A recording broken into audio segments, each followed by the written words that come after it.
And what's up? I'm Jijo. I'm your sensei at Arch Film Academy.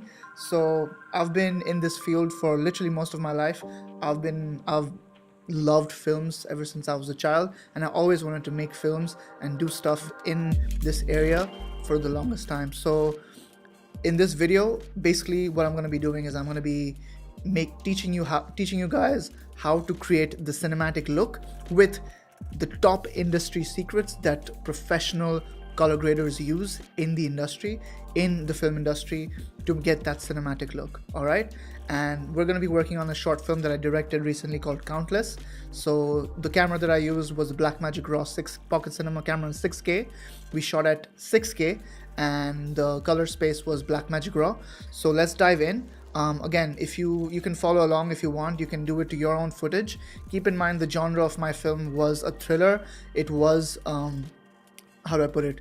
It was mysterious, so that's the look I went for. And make sure to watch till the end of the video, because I will be spilling out secrets throughout the video. So if you just watch the starting part, it won't really make sense, because the secret sauces that I use are gonna be in the middle and towards the end. So make sure to watch till the end of the video. And if you like what you see, don't forget to hit that like and drop that subscribe, please. So yeah, let's dive right in and let's show you how this amazing look was made. All right, so now if you see immediately when you open DaVinci Resolve, you will not see any of this. So you'll only see like mainly the clip actually. So this is what you're gonna see. This is the footage. So make sure you choose a frame that you wanna call the frame that you want to grade, right? So that is very important. I like to call it the hero image. So choose your hero image, your hero frame for what you want to do. Then what I did is, since there are many clips, I made a group. And again, I'm not going to get into detail as to how to make a group. If you guys want tutorials on that, please comment below. I will be dropping more and more tutorials as and when requested. So I'm not going to get into the nitty-gritty of Resolve. For that, I will be coming up with some more fun stuff, which I will tell towards the end. Anyway, so I made a group over here. Basically, this is going to be grouping everything. The first thing that I did was I added a CST, which is a color space transform. So what I did is since I shot it in Blackmagic, I took it from a Blackmagic wide gamut. I put in the gamma, and I put in the color space to DaVinci wide gamut, because DaVinci wide gamut basically has a huge working color space, and over there with that gamut, you can actually stretch colors, and you can stretch it to a little bit more than limit than your usual aces or your usual. I mean, aces is huge, but Rec 709, I don't want to work in Rec 709. I want to work in a gamut which gives me the freedom to stretch my colors and the luminance a bit. So I did that.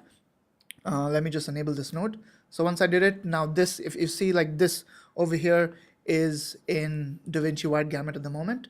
And then I go to the group post clip, and this is where I converted it to Rec 709. So this, again, I changed from DaVinci wide gamut to Rec 709 gamma 2.4.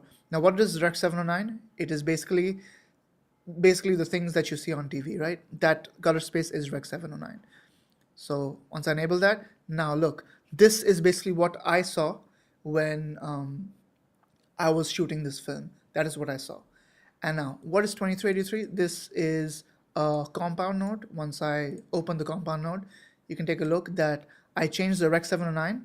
I changed the gamma to a Cineon film log. Now, why do I do that? Is because DaVinci reads Cineon film logs in order to add their film print emulation. Now, what is a film print emulation? That is when back in the day when people used to shoot like on film, they would have some emulations on that thing, which would give it that film look. Now, since we don't shoot as much, we shoot digital, but we still want that cinematic look. That's when we add this film look. And the film look only takes it from the Cineon film look. If you don't add this particular thing, this grade will not work. So what I did, I went over here, I did a LUT and film looks, and I did the Rec 709 Kodak 2383. So once you do this, take a look. I'm going to enable this node. It creates that emulation. So before and after, this is before, this is after. You see how much of a difference that creates? So that is my starting point. Now, obviously, if you take a look at it without even doing much, my grade is already looking good, right? It's already looking good. But obviously, it's not the story that I want to tell. So now I want to start making nodes. Now, obviously, if you're coming from Premiere, if you are coming from, let's say, Final Cut Pro, or if you're coming from any other software which is not node based, I can bring out another tutorial where I can show you how the node workflow is. So a lot of these things will be covered in my upcoming academy, where I will be guiding each and every single one of you who want to become a filmmaker, be it a cinematographer, be it an editor, be it a colorist, be it a VFX artist, be it a motion graphic artist. I am curating personal journeys, custom journeys for each one of you. If you guys find this interesting, if you guys want to go through with me in this journey and learn how to be a filmmaker and actually use that knowledge to make money for yourself, go to the description. There's an early bird sign up link. I want you guys to put your email, and you guys will get personalized emails for upcoming tutorials and the upcoming academy, which will come out early next year, where you guys will have special discounts. Anyway, back to the tutorial. So now I'm going to be starting to make some nodes. So we have this one, we'll use this one, we'll use this one, we'll add over here one, we'll add one over here, we'll add a layer mixer. Again, in this tutorial, I'm not going to dive deep into how these nodes are, and I'll make a couple of pop-up parallel nodes over here. I'll make 2 more for my vignettes. I'll make 1 more, which I'm going to put for halation, and 1 more for grain. So this is going to be my basic node tree. So take a look at it. So I'm going to be using this for denoise. I'm going to be using this for my balancing the colors. I'm going to be using this for primaries. I'm going to be using this for the secret sauce. This is for customizing the skin. And this one I'm going to use for the vignette. This one I'm going to be using for halation and grain, film grain, which is. All right, so now what I did is I just labeled each and every one of these nodes, and I've also changed some of the values. So basically what I'm going to be doing is I disabled every single node. So basically what I'm going to be doing is I'm going to enable each node as I had progressed, and I'm going to showcase exactly how the final look came to play. So the first secret sauce, I call it, I mean, it is called industry-wise, it's called the bleached bypass look. Now, what is that exactly? So what I've done is I have made first the primaries, right? What have I done in the primaries? Basically, if you see, I have taken the offset, I've increased it all the way up. So for example, if you take a look at it, I've increased the offset all the way up. Now, you're like, Jijo, why do you do that? Why are you making it so overexposed? So it was like all the way down here. Now I did it all the way up over there. I did a little bit of gain as well. I decreased the gain because it was clipping. I lifted up the gain a little, the lift a little bit, and the gamma a little bit. Now, wait, what? You'll understand why I did what I did. Now, this is basically called a layer mixer. Now, the way a layer mixer works, if you're coming from an NLE, which is a non-linear editor, basically, if you're coming from layers, you know the concept of layers. Something on top, something on bottom, right? So now, over here in the node, it works a little bit differently. So what I've done is I have added the composite mode as overlay. So now what that does is the layer below, I have desaturated it. Now look at what that did. It created this look called the bleach bypass look. So this is before, this is after, before, after, before, after.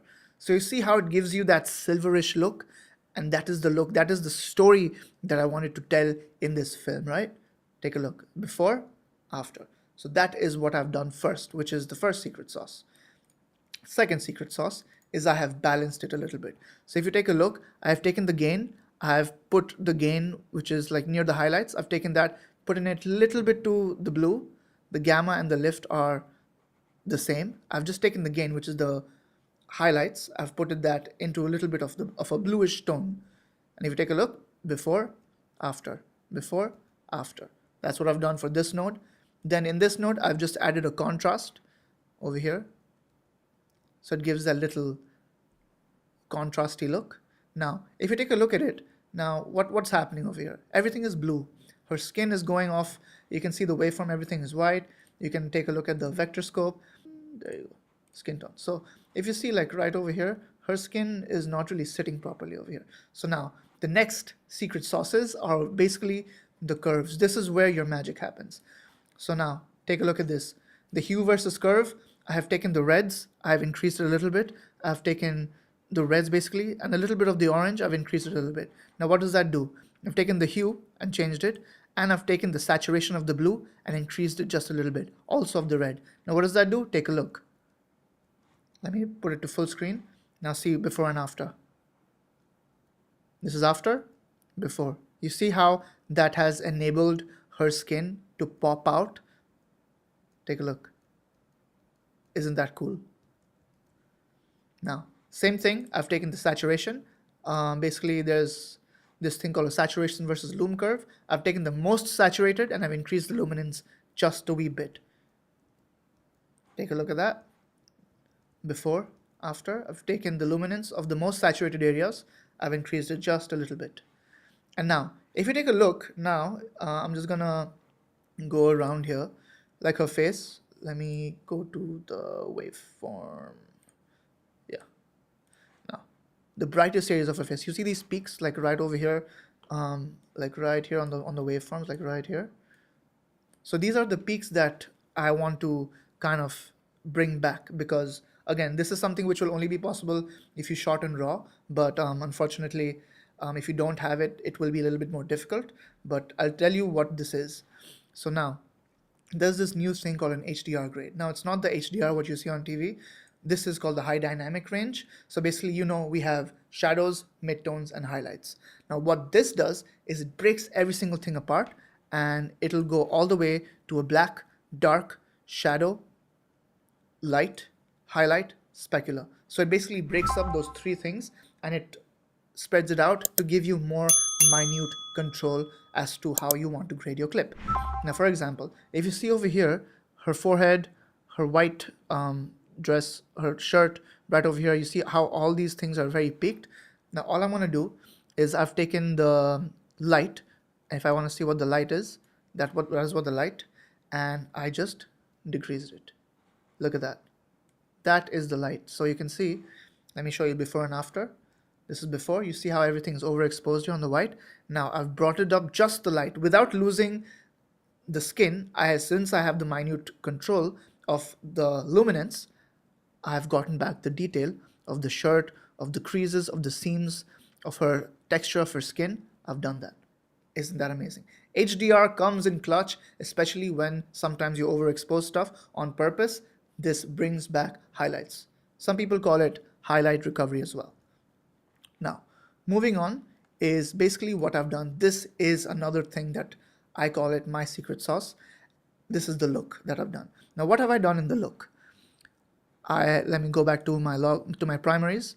If you take a look at it, I've added a little bit blue to the lift, which is the shadows.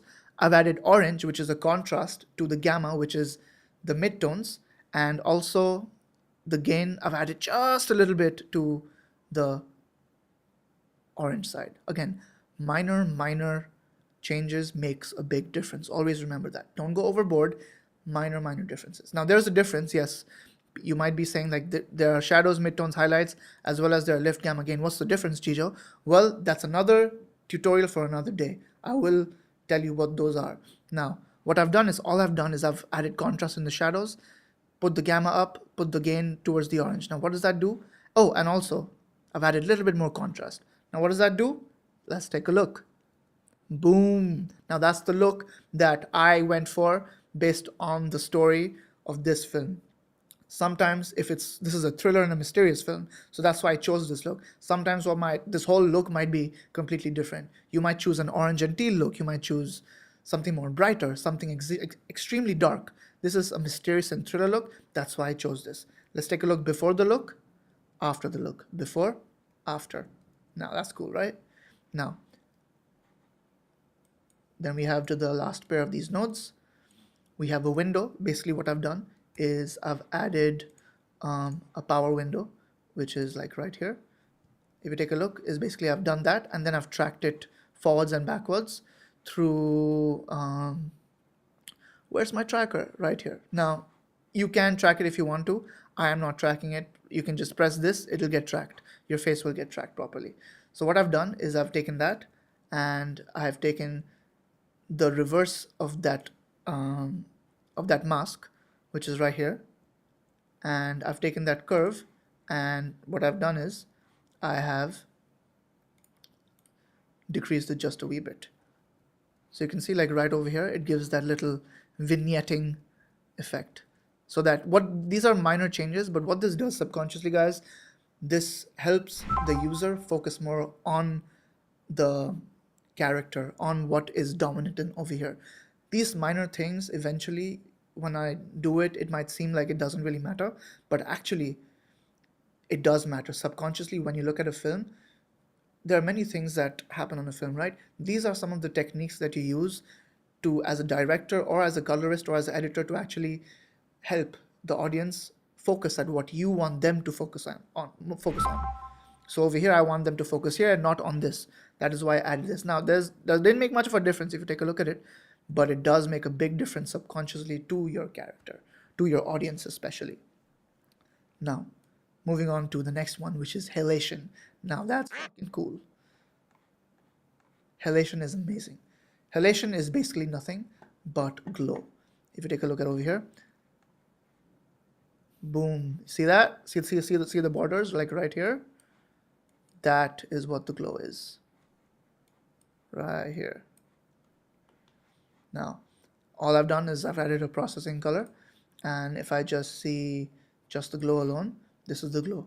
Now, why did I do this? It's one of those things that happens when you want that filmic look. Halation is a must, especially in this film where I'm giving that mysterious feel. I want that dreamy look, so that glow is very, very important. It just elevates the scene. And last but not the least, you have to have grain. Film grain is extremely important. Take a look.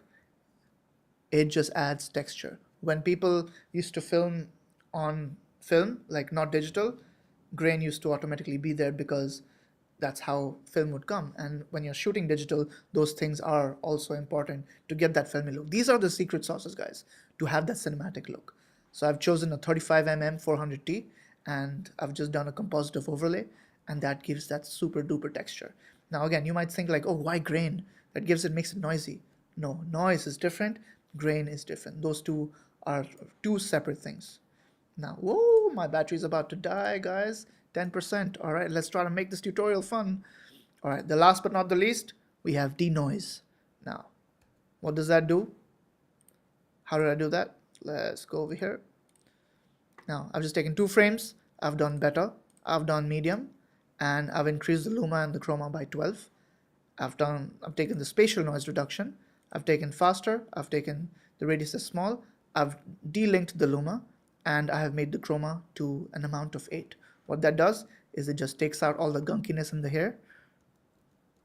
See, like over here, like right here, it just smooths out a little bit. Whatever noise you might have had, that goes away.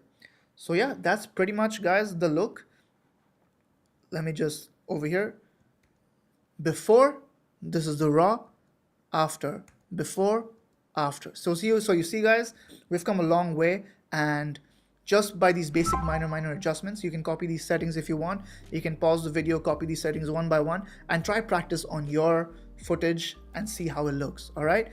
And again, if you guys want more detailed tutorials, if you guys want to be filmmakers, if you guys want to know how to make money through making films because it's your passion, link is below. Okay, link is below. Sign up for early bird discounts. Sign up for your custom tutorials, for your custom ways to becoming the filmmaker and becoming that moneymaker by making those beautiful films. All right, this is Jijo, your sensei, signing off. Peace.